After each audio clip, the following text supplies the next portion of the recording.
हाँ, बात तो ठीक है। विषय तो यही लिखा गया था कि आश्रम व्यवस्था क्या है, क्यों है, इस पर ध्यान दिया जाए। देखिए, हम लोग अपनी शैली से आरंभ करें तो देखें आश्रम शब्द क्या कह रहा है। आ उपसर्ग है और श्रम धातु है। आ उपसर्ग सम्यक समानता अर्थात भली बात पूरी तरह। श्रम करना, श्रम शब्द से हम सब परिचित हैं, उसमें कुछ अलग से बताने की आवश्यकता नहीं है। श्रम धातु है, श्रम करना के अर्थ में ये मान लें। परिश्रम आदि शब्दों का प्रयोग भी हम लोग करते ही हैं। वैसे ही है आश्रम। सम्यक समन्तात श्रम करना आश्रम है।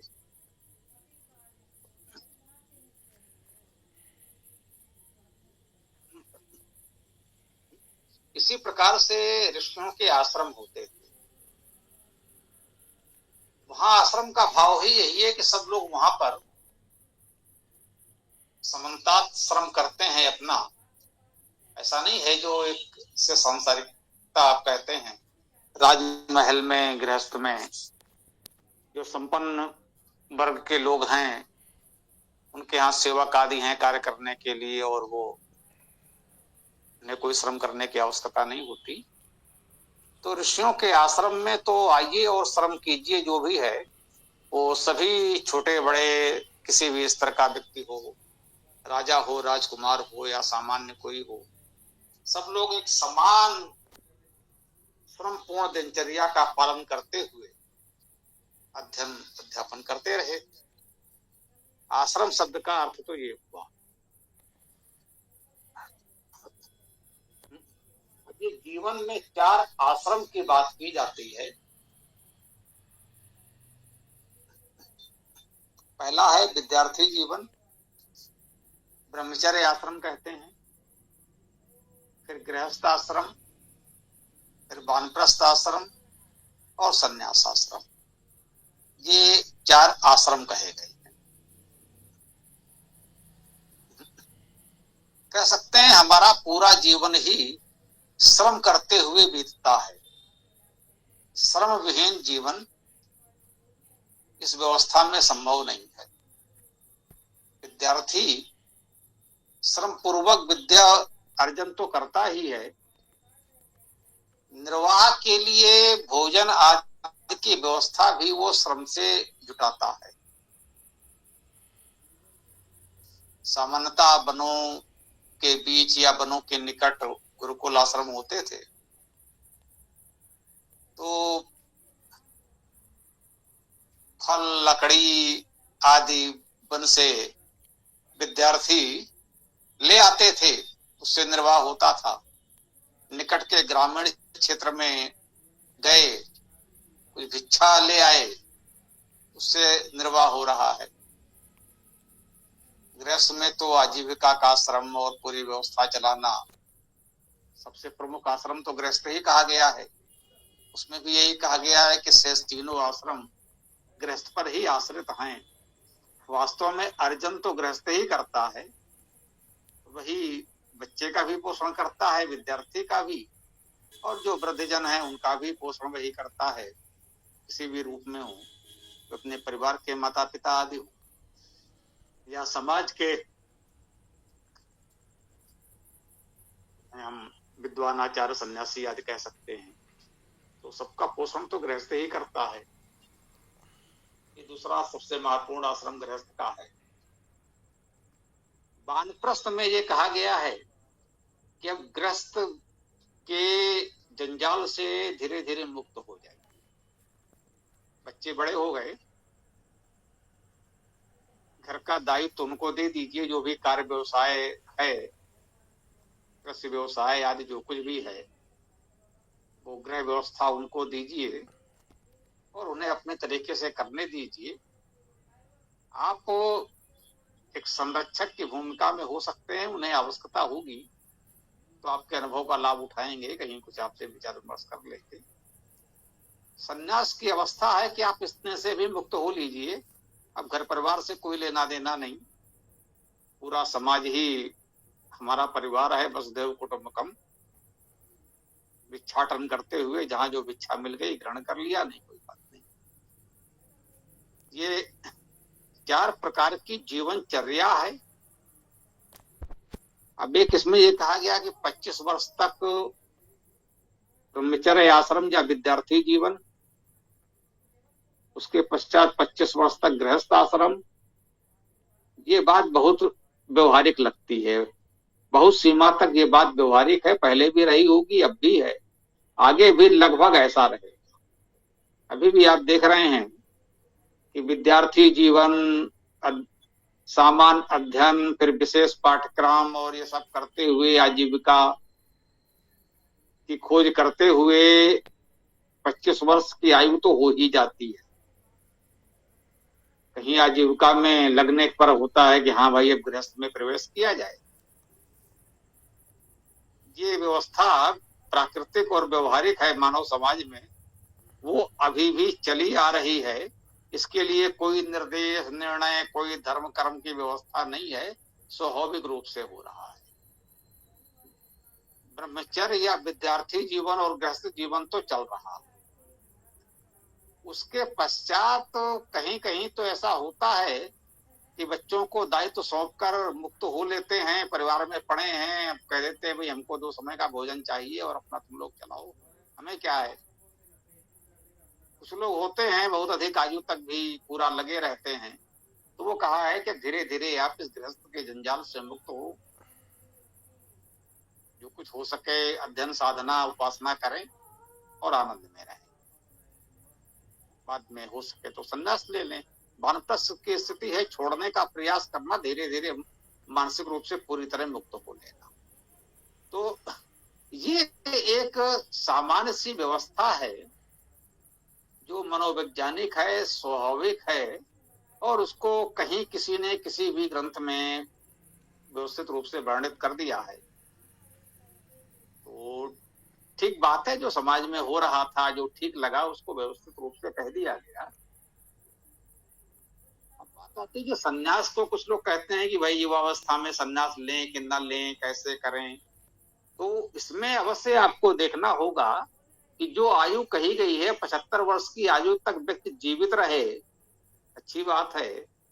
75 वर्ष की आयु में यदि संन्यास लेना चाहेगा कोई व्यक्ति, तो व्यवहारिक रूप से ये बाबा जी के कोई आश्रम उस सन्यासी को स्वीकार नहीं करें। सब युवा सन्यासी चाहते हैं जो उनके लिए उपयोगी हो, उसके पास श्रम शक्ति हो, कार्य कर सके। 75 वर्ष की आयु का सन्यासी तो किसी आज के देखिए तथाकथित बाबा जी के आश्रमों में भी जो पहले से हैं, उन्हीं के लिए इस आयु में वहां भी निर्वाह कठिन हो जाता है। और इस वर्ष की आयु में कोई संन्यास लेना चाहे तो आपने सुना नहीं होगा, बहुत दुर्लभ होगा। तो हमें ये देखना चाहिए कि जितना व्यवहारिक हो।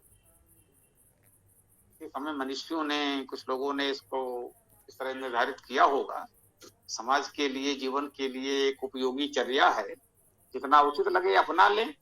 हम तो यही कह सकते हैं। वेद में कुछ सूत्र संकेत मिलेंगे, ये भी ठीक है। ब्रह्मचर्य सूक्त तो हम लोगों ने वेदांत में दे भी दिया है,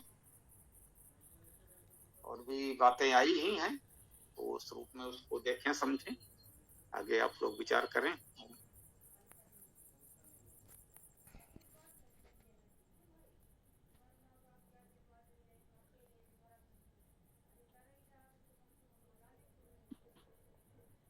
जी पीसी सिंह बोलिए जी।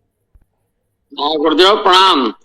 ये तो 75 वर्ष के बाद जो है वो तो वृद्धाश्रम में ही जा सकते हैं, आश्रमों में नहीं जा सकते, वृद्धाश्रम में जरूर जा सकते हैं।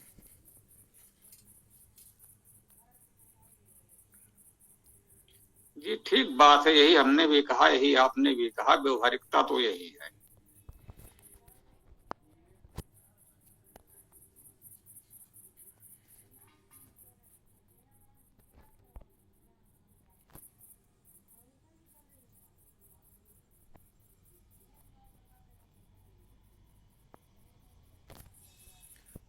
महर्षि दयानंद सरस्वती जी ने संस्कार विधि में एक मंत्र कहा है। उस मंत्र के आधार पे महर्षि दयानंद जी ने कहा है कि उपनिषेदुर अग्रे कि ब्रह्मचर्य आश्रम को पूर्ण करने के बाद भी संन्यास हो सकता है।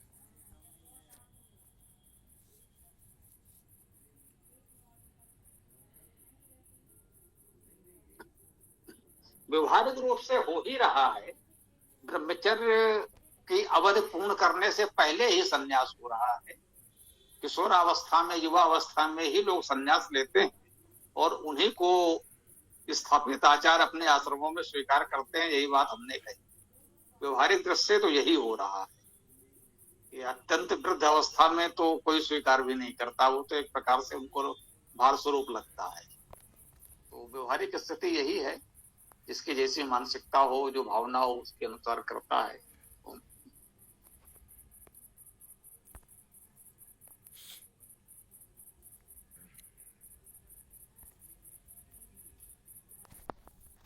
महर्षि दयानंद जी ने सत्यार्थ प्रकाश में भी कहा है कि जो व्यक्ति गृहस्थ आश्रम और वानप्रस्थ करके संन्यास लेता है, उससे जो ब्रह्मचर्य से सीधा संन्यास लेता है, तो ब्रह्मचर्य से सीधा संन्यास जो लेता है वो ज़्यादा उन्नति को प्राप्त होता है, और जो गृहस्थ और वानप्रस्थ करके लेता है वो उतनी उन्नति को प्राप्त नहीं हो सकता।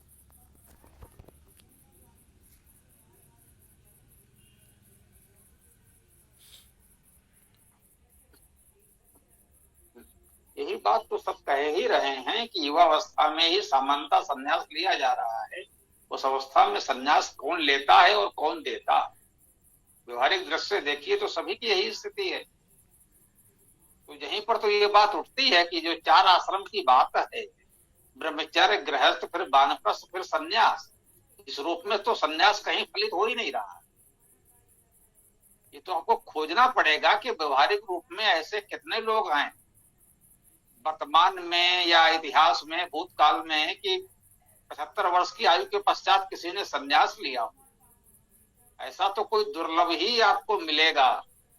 मेरे लिए भी कठिन हो रहा है कि मैं आपको कोई उदाहरण बता पाऊं इस संदर्भ में। किसी के जानकारी में हो तो अवश्य बताइए।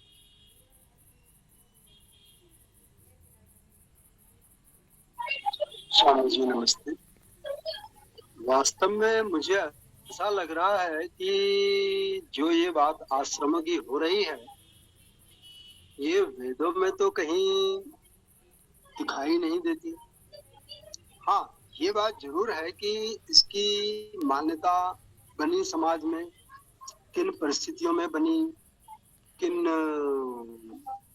दायित्वों के निर्वहन को लेकर के बनी। ये एक सामाजिक व्यवस्था तो हो सकती है जो समय समय पर परिस्थितियों और राजनीतिक उथल पुथल से प्रभावित होकर के वर्तमान समय तक चली आई। आज के समय में जो हमारा विद्यार्थी काल है, निश्चित रूप से पुरातन समय से ही ये तो ब्रह्मचर्य मान लिया गया।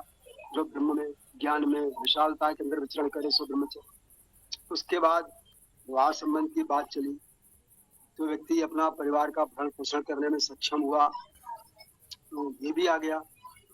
अपने परिवार को, पत्नी को, माता पिता को, रिश्तेदारों का सबका मान सम्मान करने की स्थिति में आया। उसके बाद हमारे समाज के अंदर जो लोग बड़े हैं उनके प्रति हमें ज्यादा संवेदनशील होना, ये भी आया। तो जो लोग ज्यादा बड़े हैं निश्चित रूप से वो परिवार से थोड़ी दूरियां बनाते हैं। भाई दूसरों को उन्होंने दायित्व दे दिए, अपने अधिकार दे दिए, तो या तुम लोग संभालो, अपना आवश्यकता पड़े तो परामर्श करना, नहीं तो कोई बात नहीं। लेकिन इसको अगर हम ये बोलें कि तो वैदिक है, ये बात कहीं से भी समझ में नहीं आ रही।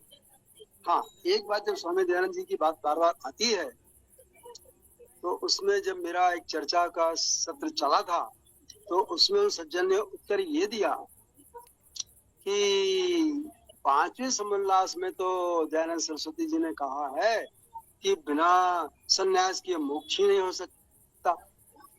तो ये दयानंद सरस्वती जी के अपने विचार तो हो सकते हैं, क्योंकि वेद के 10वें मंडल के 85वें सूक्त के 42वें मंत्र में स्पष्ट आया हुआ है कि दोनों अपने घर में रहते हुए नाती पोतों बच्चों के साथ हंसते खेलते हुए जीवन बितावें। आज की क्लिष्टता के अंदर हम क्लांत भी हैं, क्षरित भी हैं, दुखित भी हैं। तो इन पीड़ाओं से बचने के लिए हमें आश्रमों में जाने के और आश्रमों के चक्कर में उलझने से अच्छा है कि हम सबसे पहले अपने आप को तो समझें कि हम कर क्या रहे और करना क्या चाहिए। उस पर हमारा ध्यान बिल्कुल नहीं जा रहा। कभी हम किसी बाबा के पीछे जाते हैं, कभी उनके आश्रमों में चले जाते हैं। उससे हमारे अंदर एक तो भटकन भी बढ़ता है और मानसिक अशांति तो जहाँ की तहाँ है। तो सबसे पहले हम अपने आप को समझें, अपनी स्थितियों को जानें और उनसे बाहर निकलने के लिए किसी अनुभवी बुद्धिमान ज्ञानी व्यक्ति से उस संबंध में परामर्श लेकर के उनसे बाहर निकले। जब हम खुद सुखी होंगे, दुख से रहित होंगे, तब फिर हम परिवार और समाज के बारे में कुछ सोच सकेंगे। और जब हम परिवार और समाज के बारे में सोचेंगे, वही तो हमारे लिए सारे आश्रमों का फलित होना होगा। बुद्ध काल के अंदर दिखाई देता है कि ये चीजें घटते घटते सन्यास बड़ी प्रखरता से सामने आया। तो आज के परिवेश में ये भी कहा जा सकता है, जो में तमाम सारे सन्यासी आदि दिखाई दे रहे हैं, ये संभवतः महात्मा बुद्ध के चलाए गए अभियान से प्रेरित हो। भले ही उनका पंथ मंत्र मत जो हो सो रहे, लेकिन जब उसको सामाजिक परिप्रेक्ष्य में देखते हैं तो ये दिखाई देता है कि ये तो एक निठल्लों की फौज दिखाए जो पारिवारिक और सामाजिक दायित्वों से भाग खड़ी हुई है। और वो जो है अपने आप को सन्यासी सिद्ध करने में लगी है और समाज के ऊपर सहयोग देने के बजाय उल्टा बोझ बन जाती है। तो इन सभी बातों पर भी हमें विचार करना होगा कि वास्तव में ये जो आश्रमों की चर्चा हम कर रहे हैं, ये किस आधार पर आए, क्यों आए, किन परिस्थितियों में आए और उनकी घटनाक्रम के चलते चलते वर्तमान परिवेश में उपयोगिता बची भी है या नहीं बची। धन्यवाद। बहुत सुंदर बात कही आपने। इतिहास से वर्तमान तक यही दिख रहा है कि विद्यार्थी जीवन और गृहस्थ जीवन ये तो सामान्य है, और उसके पश्चात यही है कि जितना हो सके जब बच्चे बड़े हो जाएं तो उनको परिवार का दायित्व सौंपे और स्वयं थोड़ी थोड़ी दूरी बना लें। इसी में परिवार के सुख शांति बनी रहेगी। अब उनके साथ आनंदमय रहें। 10वें मंडल का 85वां सूक्त आप बताते हैं। अच्छी बात है, वो मंत्र अपने आप में महत्वपूर्ण है कि जब हम पौत्रों प्रपौत्रों के साथ खेलते हुए परिवार में रहेंगे तो घर छोड़ने की तो कोई बात ही नहीं रहती। और हमारे यहाँ जो वैदिक धर्म था उसके प्रतिक्रिया स्वरूप ये श्रमण संस्कृति कहा गया है बौद्धों जैनिकों को। इन्होंने ये सन्यासी बनाने आरंभ किए और धीरे धीरे अब एक परंपरा सी बन गई। तो जो वैदिक धर्म का पुनरुद्धार किया शंकराचार्य कुमारिल भट्ट ने, अब अपने समय की परिस्थितियों के अनुसार जो भी उसमें जैसी भी विचारधारा आई, तो उसमें भी वो समाज में उस समय जो प्रचलन में था तो वो सन्यास की व्यवस्था, आश्रम और मठों की स्थिति स्थापित होने लगी। उससे पहले ऋषियों के आश्रम होते थे, विद्यार्थी रहते थे, आचार्य रहते थे, अध्ययन अध्यापन होता था, कह सकते हैं गुरुकुल होते थे। ऋषियों के आश्रम जो होते थे वो केवल गुरुकुल होते थे और उसमें अन्य कोई इस तरह की गतिविधियां नहीं थी जैसा आज आश्रमों के नाम पर देखा जा रहा है। तो ये तो बात बिल्कुल ठीक है। जैसे हम लोगों ने वर्ण व्यवस्था पर बात की थी कि वेद में अनेक प्रकार के वर्णों का उल्लेख तो मिलता है। यजुर्वेद अध्याय 30 पूरा इसी पर है, लेकिन किसी एक मंत्र में ये नहीं कहा गया है कि पूरे समाज को 4 भागों में बांट दिया। ऐसे ही ब्रह्मचर्य सूक्त तो है, बहुत सुंदर है ब्रह्मचर्य सूक्त, और संभवतः उसमें ही गृहस्थ की बात भी आ गई है। ब्रह्मचर्य तपसा युवानम विंदते पति, ब्रह्मचर्य के द्वारा ही वह पति को प्राप्त करे। तो कह सकते हैं एक प्रकार से उसे गृहस्थ का संकेत भी माना जाता है, ऐसी व्याख्या विद्वान करते हैं। तो ब्रह्मचर्य और गृहस्थ की बात तो वेद में बहुत स्पष्ट रूप से कही जा रही है, और किस आयु में कैसे वानप्रस्थ या संन्यास लेना चाहिए इसका कोई स्पष्ट उल्लेख किसी वेद मंत्र में है तो नहीं।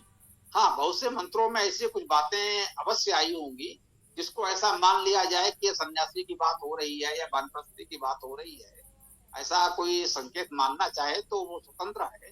परंतु स्पष्ट रूप से कहीं ये तो नहीं आया कि एक व्यक्ति के जीवन के ये 4 चरण अनिवार्य रूप से क्रमशः होने चाहिए। इतने आयु तक ब्रह्मचर्य, इतने आयु तक गृहस्थ, उसके पश्चात वानप्रस्थ, इस आयु में संन्यास, ऐसा कोई वर्णन तो किसी मंत्र सूक्त में नहीं आया है हमारी जानकारी। हाँ, यदि भाई ठीक है, वेद में हो सकता है कहीं हो, यदि कोई ऐसी जानकारी देगा तो फिर उसको समाहित किया जाएगा। इसे वर्ण व्यवस्था पर हमने पुस्तक दी है, तो हम एक विचार ये कर रहे हैं कि जो ये ब्रह्मचर्य सूक्त है उसको, या अन्य जो इस प्रकार के मंत्र हैं, जैसे आपने गृहस्थ वाला मंत्र बताया कि पुत्रों पौत्रों प्रपत्रों के साथ खेलते हुए आनंदमय रहें, तो उसको भी ब्रह्मचर्य के साथ रखा जाए। अन्य भी कोई इस प्रकार के मंत्र मिलते हो तो रखा जाए।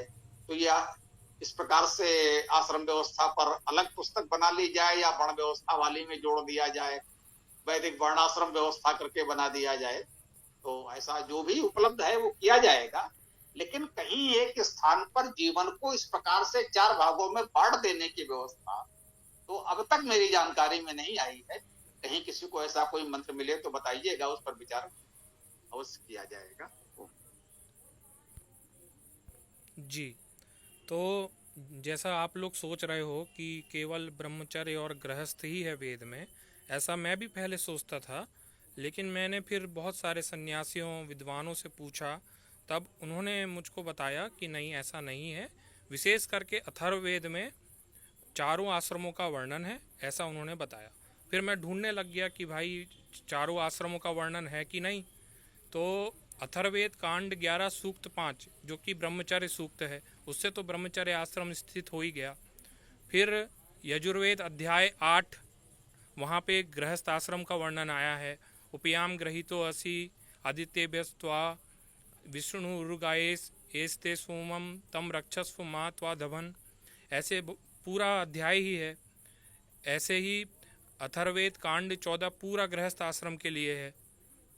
अब बात आई वानप्रस्थ और सन्यास की, तो लोग इसका विरोध इसलिए करते हैं, जो कि मैंने भी किया था शुरू में, कि क्योंकि वर्तमान में जो सन्यासी लोग हैं वो 4 वेद पढ़ते नहीं हैं और लड़ाई झगड़ा करते रहते हैं। तो लोगों को लगता है कि यार ये क्या है, ये तो वेद में नहीं होगा। जबकि वस्तु स्थिति ये है, सही बात ये है कि अथर्ववेद कांड 9 सूक्त 6 और अथर्ववेद कांड 15, इसमें विशेष रूप से व्रात्यो अतिथि करके, अतिथि शब्द विशेष रूप से आया है। जिसके आने जाने की कोई तिथि ना हो वो है अतिथि, जो है परिव्राजक, उसका वर्णन विशेष रूप से आया है। और वहाँ इतना गंभीर उसको मतलब सम्मान दिया गया है कि जिससे स्पष्ट होता है कि वो ऐसा वैसा अतिथि नहीं है कि कोई भी ऐरा गहरा नत्थु गहरा आ जाए और हम बोलेंगे कि आ जाओ बैठो हमारी सारी संपत्ति ले लो, है ना। ऐसा वैसा नहीं है वो। वहाँ अथर्ववेद में आया है स्पष्ट रूप से कि अतिथि वही है जो श्रोत्रिय है, जो वेद का विद्वान है। तो अतिथि वेद का विद्वान है, वो पूर्व दिशा में चला, दक्षिण दिशा में चला, उत्तर दिशा में चला, है ना। और यदि वो व्रात्यो अतिथि ग्रहाना आगच्छेत, कि गृहस्थ आश्रमियों के घर में वो आया और वहाँ पे एक एक चीज़ का वर्णन कर रहे हैं परमात्मा, कि यदि 1 दिन रुकता है तो आपको इतना फल मिलेगा, 2 दिन रुके तो आपको और फल मिलेगा, अनगिनत दिन रुकोगे तो आपको अनगिनत फल मिलेगा। और इसी के साथ साथ ये भी कहा गया है कि जो गृहस्थ अतिथि से पहले अर्थात सन्यासी से पहले खा लेता है वो अपना सर्वस्व नाश कर लेता है। ऐसा वर्णन बहुत कई बार आया है, 1-2 मंत्र में नहीं आया है, 1 सूक्त में भी नहीं आया है, अनेक सूक्तों में आया है। और अतिथि ये शब्द जो है वेदों में लगभग 104 बार आया है। तो इसके दृढ़ प्रमाण हैं कि प्रारंभ से लेकर अभी तक जो संन्यास आश्रम चला आ रहा है वो पूर्णतः वैदिक है। मैं भी आप लोगों की तरह शुरू में सोचता था कि नहीं यार ये नहीं होगा वेदों में, लेकिन मैंने जब पाया वेदों में तो मुझको भी स्वीकार करना पड़ा। बाकी लड़ाइयाँ तो मेरी भी हुई है बहुत से सन्यासियों से, लेकिन मैं ये बात अस्वीकार नहीं कर सकता कि वेदों में है या नहीं, वेदों में है।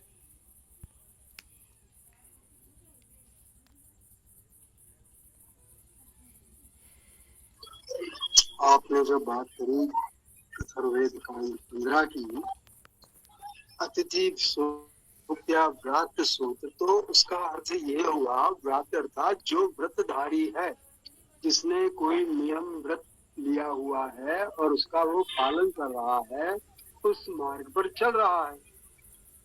दूसरी चीज भी आती है उसी से जुड़ी, अतिथि अर्थात जिसके आगमन की कोई तिथि पूर्व सूचना नहीं है, लेकिन इससे ये कहीं भी सिद्ध नहीं होता कि ये आश्रम के लिए चर्चा हो रही है। ये चर्चा उनके लिए भी तो हो सकती है जो लोग समाज के अंदर प्रबुद्ध जन हैं, ज्ञानी जन हैं, अग्रणी लोग हैं, विद्वान हैं, जिन्होंने अलग अलग स्थानों का देशाटन तीर्थाटन करने के बाद में कुछ जीवन में भौगोलिक, सामाजिक रीति रिवाजों, स्थितियों, दिशाओं के बारे में जाना। लेकिन ऐसा भी मत समझिए कि आप अतिथि और व्राति का मतलब कोई घुमक्कड़ हो गया, कोई घूमता हुआ चला आया, वो नहीं है इसके अंदर कहीं से भी।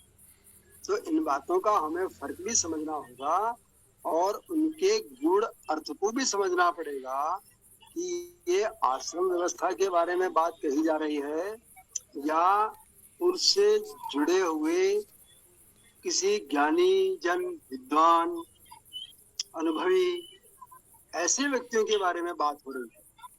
क्योंकि कहीं भी किसी भी परिस्थिति के अंदर संन्यास, सन मतलब भली प्रकार, न्यास मतलब पृथक, जो भली प्रकार से पृथक हो गया हो, तो पृथक तो कोई हो ही नहीं सकता। अगर मान ले कोई जंगल में भी जाके रह रहा है तो उसको भोजन पानी व्यवस्था के लिए कंद मूल फल कुछ तो चाहिए, जीवन कैसे कटेगा उसका, जीवित कैसे रहेगा।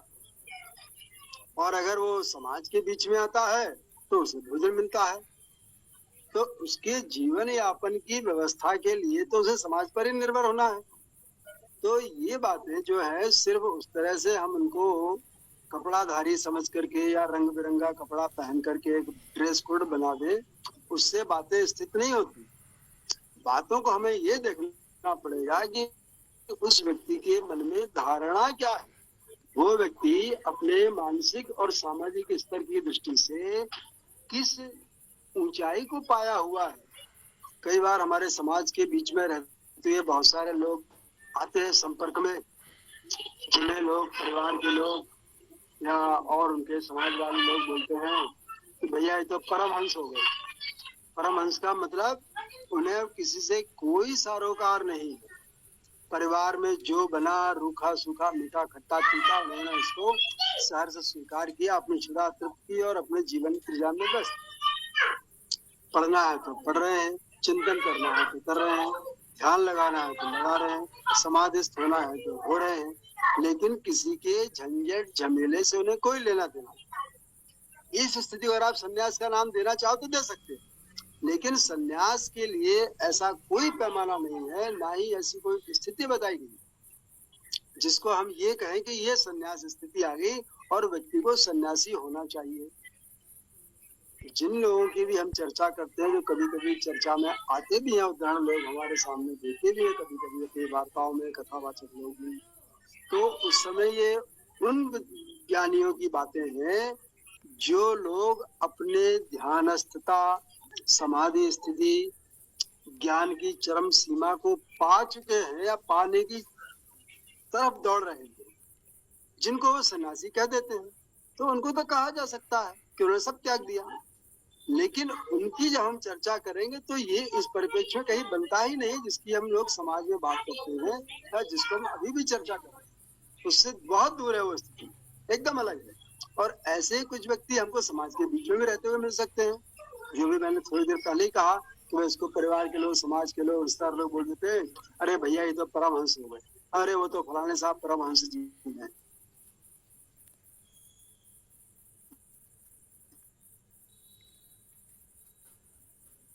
ठीक बात है, ऐसे गुणवान विद्वान आए, उनके पास जाके कुछ ही बोलो, जो भी बात कुछ कही नहीं गई है वो तो बोले, कुछ ही बताओ, कुछ ही पूछो, वो जवाब ही नहीं देते।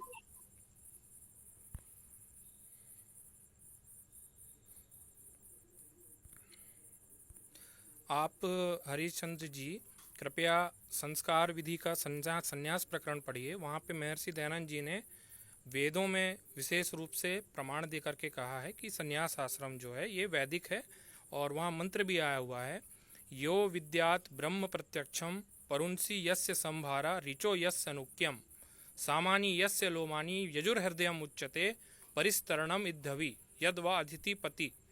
तो वहाँ पे लक्षण भी बता दिया है और योग्यता भी बता दी है कि किसको सन्यासी कहते हैं। पहले कहा गया कि यो विद्यात ब्रह्म प्रत्यक्षम, जो परमात्मा का साक्षात्कार करे, प्रत्यक्ष प्रमाण से परमात्मा का जो साक्षात्कार करे, और जिसने ऋग्वेद यजुर्वेद सामवेद को पढ़ा हो, और ऐसे ही पढ़ा हुआ नहीं, उसको अनुकूलता से जो जानता है वही संन्यास लेने के योग्य होता है। तो सन्यासी कोई ऐरा गहरा नत्थु गहरा को मैं नहीं कह रहा हूँ। सन्यासी वो है जो जिसने परमात्मा का साक्षात्कार किया है और जो चारों वेदों का विद्वान है। वेद मंत्रों में ऐसा ही लिखा हुआ है। तो अभी वर्तमान में चूंकि आप लोग देख रहे हो कि लोग वेद पढ़ते नहीं हैं, बस ऐसे ही चोगा धारण कर लेते हैं, जिनका गृहस्थ लोग बहुत विरोध करते हैं। मैं भी जानता हूँ ऐसे बहुत सारे लोगों को जो बहुत विरोध करते हैं कि भाई ये क्या है, ये तो कुछ पढ़े लिखे भी नहीं है, ऊट पटांग अंधविश्वास फैला रहे हैं। तो ऐसा नहीं है। वेदों के अनुसार ये है कि जो परमात्मा का साक्षात्कार किया हुआ है और जिसने चारों वेदों को पढ़ा है और अनुकूलता से उनको जो जानता है वही संन्यास ग्रहण करने में योग्य होता है। फिर अन्य शास्त्रों का उदाहरण देकर के महर्षि दयानंद जी ने कहा है कि जो षड दर्शन से रहित है उसका संन्यास लेना व्यर्थ है।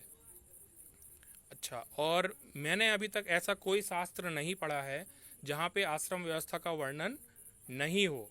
लगभग सभी शास्त्रों में आप देखिए, चरक संहिता में भी है, वेदों में तो है ही, मैंने उदाहरण दे दिया, मनुस्मृति में भी है, धर्म सूत्रों में भी है, चरक संहिता में भी है, तैत्तिरीय आरण्यक में भी है, शतपथ ब्राह्मण में भी है ना। लगभग सभी शास्त्रों में संन्यास का वर्णन हुआ है। इसलिए इस बात के प्रबल प्रमाण हैं कि वेदों में भी उसका वर्णन है, और जो मैंने बताया है वही सही है। अर्थात वो जो वेद मंत्र मैंने बताया कि जो ईश्वर का साक्षात्कार किया हुआ हो और चारों वेदों का ज्ञाता हो, केवल उसको संन्यास लेने का अधिकार है। और अथर्ववेद में एक मंत्र भी आता है कि ए स्वातिथि, जो अतिथि वही है जो श्रोत्रिय हो, अर्थात जो वेदों का विद्वान हो।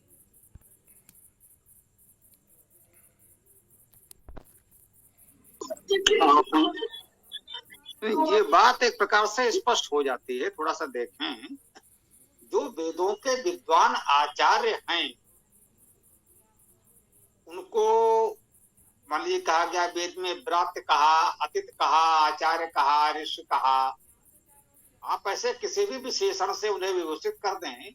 मुख्य बात यह है कि वो वेदों के विद्वान आचार्य हैं, जहां भी जाएंगे वो विद्या का प्रकाश फैलाएंगे, उनका उचित स्वागत सत्कार सम्मान होना चाहिए। और वैदिक काल में ऋषि आश्रमों में रहते थे, अपने पत्नी परिवार के साथ रहते थे, और स्वाभाविक है वो कहीं जाते हैं तो उनको महर्षि पद का, उनकी उस योग्यता का पूरा सम्मान मिलता है।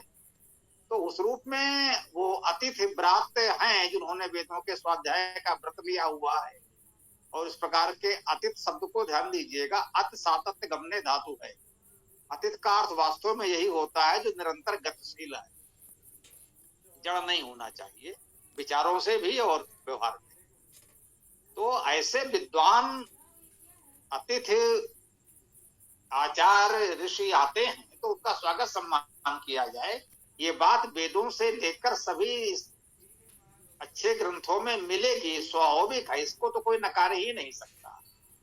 बात यहाँ पर यह है कि प्रत्येक व्यक्ति के जीवन में आयु के अनुसार ये चार स्थितियां आनी चाहिए। ऐसा किसी वेद मंत्र में, सूक्त में कहा गया हो कि जैसा कि सामान्यतः आश्रम व्यवस्था को कहा जा रहा है, ये चार हैं और चार ही हैं। 25 वर्ष तक विद्यार्थी जीवन होगा, उसके पश्चात 25 वर्ष तक गृहस्थ हो, उसके पश्चात वो 25 वर्ष वानप्रस्थ में रहे, फिर वो संन्यास ले। ऐसी कोई प्रक्रिया व्यवस्था कि प्रत्येक व्यक्ति को जीवन में आयु के अनुसार इन स्थितियों से जाना है, ऐसा कोई उल्लेख अभी तक नहीं मिल पा रहा है। विद्यार्थी हैं, गृहस्थ हैं और ऐसे विद्वान आचार्य ऋषि हैं तो वो स्वाभाविक है, जहां भी जाते हैं विद्या का प्रकाश फैलाते हैं, उनको सम्मान मिलता है, ये उल्लेख तो है, इसमें तो कहीं कोई संदेह वाली बात नहीं। तो मुझे लगता है कि दोनों पक्षों में कोई बहुत अंतर नहीं है। अब बाद के किसी ग्रंथ में उसको थोड़ा अधिक व्यवस्थित करके बताने का प्रयास किया गया कि भाई ये सभी लोग जीवन की 4 अवस्थाओं को इस प्रकार से चलाएं तो परिवार और समाज में शांति बनी रहे, टकराव ना हो, बच्चे बड़े हो गए और पिताजी अब भी हस्तक्षेप कर रहे हैं बात बात पर तो परिवार में टकराव होगा, तो कहा भाई अब बच्चों को सौंप दीजिए, आप थोड़ा सा अलग हो जाइए तो परिवार में सुख शांति बनी रहे। तो इस प्रकार की व्यवस्थाएं बाद में ऋषियों ने बनाई, वो अनेक ग्रंथों में लिखे भी होंगे, बहुत स्पष्ट रूप से कहे गए होंगे, और उन सबका हमें लाभ उठाना चाहिए। लेकिन प्रत्येक व्यक्ति के जीवन में आयु के अनुसार ये 4 अवस्थाएं आए, ऐसा किसी वेद मंत्र में अब तक किसी ने उल्लेख नहीं किया। जो भी अभी चर्चा हो रही उसमें भी नहीं हुआ, और भी कहीं संयोग से हमारी जानकारी में नहीं आ पाया। तो इसको जो देखे तो बिल्कुल ठीक बात है। जो विद्वान है, आचार्य हैं, ऋषिमुनि हैं, उन्हें आप चाहें तो ब्रात्य कहें, अतिथि कहें, सन्यासी कहें, कुछ और भी कह लें, तो स्वाभाविक है उनका स्वागत सम्मान हो, जहां भी जाए उनको पूरा आदर मिले, सुख सुविधाएं मिले, ये हमारा कर्तव्य है और होना ही चाहिए। जी स्वामी जी, वर्षों का वर्णन तो नहीं आया है कि इस वर्ष के बाद ही। आपने जो मंत्र पढ़ा उसमें शब्द आया आखिरी में अतिथिपति। तो अतिथिपति का अर्थ हुआ जो अतिथियों का पालन रक्षण करे। उसमें सन्यासी कहाँ से घट रही है क्या? या सन्यास अवस्था इसमें कहाँ से घट गई? वो तो सीधे सीधे गृहस्थ के लिए चला गया। वे गृहस्थ ही तो है जो इन सब का पालन कर रहा है, इन सब का रक्षण कर रहा है। यदि किसी भी व्यक्ति को जो साधनहीन है, आश्रय रहित है, तो अतिथि ही तो उसके लिए कुछ व्यवस्था जुटाता है, चाहे वो अकेला करे या समाज के और अन्य गृहस्थ मिलकर के जुटाए उसमें व्यवस्था। तो अब जब बात ये आती है कि ये सब काम गृहस्थ को ही करना है, गृहस्थ ही कर रहा है, तो इन सब की आवश्यकता क्या रही? इन लोगों की आवश्यकता ये है कि ये देशाटन करते हुए, भ्रमण करते हुए, तीर्थाटन करते हुए ज्ञान अर्जित करें और समाज के लोगों को बांटे। और उसी तरह से जो आपने कहा कि ईश्वर का साक्षात करें, तो ईश्वर अगर सर्वव्यापी है तो किसी एक जगह कैसे मिल सकता है? जो एक जगह मिल ही नहीं सकता तो फिर हम किसका साक्षात्कार करेंगे? तो बात फिर वही आई कि हमें अपना खोज करना, अध्ययन, जिसको हमने कहा अध्यात्म, अध्ययन आत्म, अपना जो अध्ययन करे सो वही है अध्यात्म विद्या। अधिधन आत्म, जो अधिकार पूर्वक अपने बारे में सोचे, विचार करे, खोज करे। तो उसको हम बातों को यहाँ वहां ना जा करके इन शब्दों के जाल में ना पड़ते हुए उनके अर्थों को और उनकी व्याख्याओं के ऊपर थोड़ा सा विचार विमर्श करते हुए अध्ययन करेंगे तो निश्चित रूप से हम उस जगह पहुंच जाएंगे जो उन शब्दों के वास्तविक अर्थ है। वरना जब बात शास्त्रों की आती है तो शास्त्र तो पुराण आदि जितने भी हैं ये कोई भी प्रामाणिक नहीं है, इसलिए कि ये किसी भी ऐतिहासिक काल के अंदर तत्कालीन परिस्थितियों आदि से निर्मित हुए। लेकिन सबका जो मूल है, प्रामाणिक ग्रंथ है, वो वेद है। तो वेद में ऐसा कहीं भी नहीं। खुद स्वामी दयानंद जी का जो आपको मैंने चर्चा में बताया कि उनके किसी 5वें समुल्लास के अंदर जो उन्होंने कहा है कि बिना संन्यास लिए मोक्ष प्राप्त नहीं होता है, तो ये स्वामी दयानंद सरस्वती का अपना विचार हो सकता है। कबीरदास हुए, तुलसीदास हुए, सूरदास हुए, मीराबाई हुए, इनको तो जीते जी मोक्ष मिल गया, ठीक है, सन्यासी हुए कोई भी। तो इस तरह से आप जब चीजों को फैलते हुए देखेंगे और उस पर विचार करेंगे तो निश्चित रूप से आपके सामने से भ्रांतियां स्वतः दूर हो जाएंगी।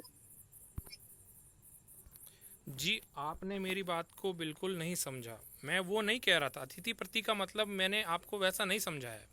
मैं ये कह रहा था कि अथर्ववेद कांड 9 सूक्त 6 मंत्र नंबर 1, यो विद्यात ब्रह्म प्रत्यक्षम, यहाँ प्रत्यक्ष शब्द आया है, प्रत्यक्ष शब्द का अर्थ महर्षि दयानंद जी ने किया है जो साक्षात्कारता से परमात्मा को जाने।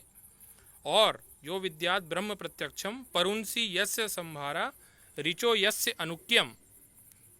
इसमें आप संस्कार विधि में पढ़िएगा, पूरा अर्थ उन्होंने अच्छे से किया हुआ है कि जो परमात्मा को साक्षात्कारता से जाने, जिसके कठोर स्वभाव और ऋग्वेद जो अनुकूलता से जाने, जो जिसके सत्य भाषण भी लक्षण हो। और अगले मंत्र में कहा है सामानी यस्य लोमानी यजुर हृदयम उच्चते परिस्तरणम इद हवि, कि जो सामवेद और यजुर्वेद को भी जो जानता हो, सामानी यस लोमानी, जिसके सामवेद बालों के समान और यजुर्वेद हृदय के समान है ना, वही संन्यास लेने के योग्य होता है। अर्थात जो दो बातें इस विशेष रूप से आ गई कि जो साक्षात्कारता से ब्रह्म अर्थात परमात्मा को जाने, दूसरी बात जो ऋग्वेद, सामवेद और यजुर्वेद को अच्छे से जाने, अनुकूलता से जाने, अनुक्यम। वहाँ आप संस्कार विधि में पढ़िएगा, आपका जो डाउट है क्लियर हो जाएगा। और अतिथिपति मैंने जो बोला है उसको आप वहीं पढ़िए संस्कार विधि में। उन्होंने कहा है कि संन्यास कौन ले सकता है। पहली बात तो उन्होंने कही कि जो ईश्वर का साक्षात्कार किया हो, चारों वेदों का ज्ञाता हो, या फिर जो अतिथिपति हो, जो गृहस्थ अतिथिपति हो, अर्थात जो सन्यासियों का पालन करता है, जो सन्यासियों को अन्न, जल, वस्त्र आदि देता है, जीवन की बहुमूल्य चीज़ें देता है, वो भी सन्यास ले सकता है। अथवा करके वहाँ पे शब्द भी आया है। और बात आई कि प्रत्यक्ष प्रमाण नहीं हो सकता। अरे प्रत्यक्ष शब्द तो आया हुआ है ना भाई, यो विद्यात ब्रह्म प्रत्यक्षम शब्द भी आया है। और जहाँ तक बात हुई कि मोक्ष हो सकता है या नहीं, क्या केवल सन्यासी को मोक्ष होता है, तो इसके लिए मैंने ग्रुप में डाला था मनुस्मृति का प्रमाण कि जो वेद शास्त्रार्थ तत्वज्ञ है, भले ही वो किसी भी आश्रम में हो, उसी क्षण वो मोक्ष के योग्य हो जाता है। अर्थात ब्रह्मचारी को भी मोक्ष होता है, गृहस्थ को भी मोक्ष होता है, वानप्रस्थी को भी मोक्ष होता है, सन्यासी को भी मोक्ष होता है। और वेदों में कई स्थान पे तो ये भी लिखा है कि राजा को भी मोक्ष होता है। तो जो व्यक्ति ये कहते हैं कि केवल सन्यासी को मोक्ष होता है, वो महर्षि दयानंद जी को नहीं जानते, उन्होंने शास्त्र भी नहीं पढ़ा। मनुस्मृति तो स्पष्ट कह रही है कि यत्र तत्र आश्रमे वसन वेद तत्वार्थ वेद शास्त्रार्थ तत्वज्ञो, कि जो वेद शास्त्र का तत्वज्ञ है वो भले ही किसी भी आश्रम में हो, उसको मोक्ष होता है। इसीलिए वेदों में स्पष्ट रूप से आया भी है कि तद विप्रांसो विपन्यवो जागृमांसा ततमिं समिंदते विष्णु यत परमम पदम, कि जो परमात्मा को जानता है, जो परमात्मा की स्तुति करता है, जो गुणों को जानता है, वो परम पद अर्थात परमात्मा को प्राप्त करता है। ऐसा कहीं नहीं लिखा वहाँ पे कि गृहस्थ को होगा या ब्रह्मचारी को होगा या सन्यासी को होगा या वानप्रस्थी को होगा। उन्होंने स्पष्ट लिखा है परमात्मा ने कि जो भाई जो परमात्मा को जानता है, उसकी स्तुति करता है, उसके गुणों को जानता है, उसको मोक्ष होता है। अब बात आई 4 आश्रमों की, तो मैंने तो एक ग्रंथ भी ऐसा नहीं पढ़ा जहाँ पे आश्रम व्यवस्था का वर्णन नहीं हो। लगभग सभी शास्त्रों में 4 आश्रमों का वर्णन है और मैं भी वैसा ही मानता हूँ। बाकी आपको जो तर्क लगाना लगाइए, मैं तो स्पष्ट हूँ क्योंकि वेद मंत्र से स्पष्ट है, मनुस्मृति से स्पष्ट है, उपनिषदों से स्पष्ट है, दर्शन शास्त्रों से स्पष्ट है ना, धर्म सूत्रों से भी स्पष्ट है, गृह सूत्रों से भी स्पष्ट है, लगभग सभी शास्त्रों से स्पष्ट है कि चारों आश्रम होते हैं और वो वेदानुकूल ही है। और जो महर्षि दयानंद जी ने अर्थ किया है, मैं उसी को मानता हूँ जो कि संस्कार विधि के संन्यास प्रकरण में है।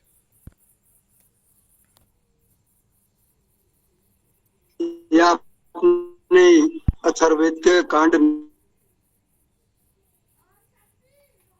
9 का कौन सा सूत्र मंत्र बताया है? अथर्ववेद के कांड 9 सूक्त 6, अथर्ववेद कांड 9 सूक्त 6, वहां पे अतिथि शब्द से संन्यास आश्रम का वर्णन हुआ है।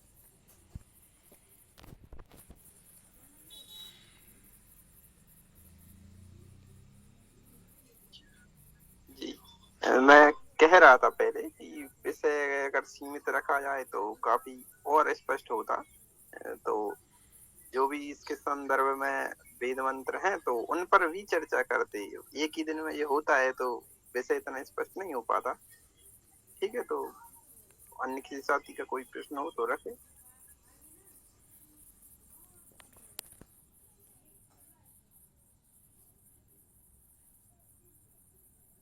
ठीक है, समय भी पर्याप्त हो गया है और सब लोगों ने अपनी बात रखी है, तो आज के इस सत्र को यहाँ विराम दे सकते हैं। कल इस विषय को और आगे बढ़ाया जाएगा। और क्या। जी। ओम हिरण्मयेन पात्रेण सत्यस्य परिहितं मुखं योऽसो आदित्ये पुरुषः सोऽसो अहम्। ओम खं ब्रह्म। नमस्ते सभी मित्रों को।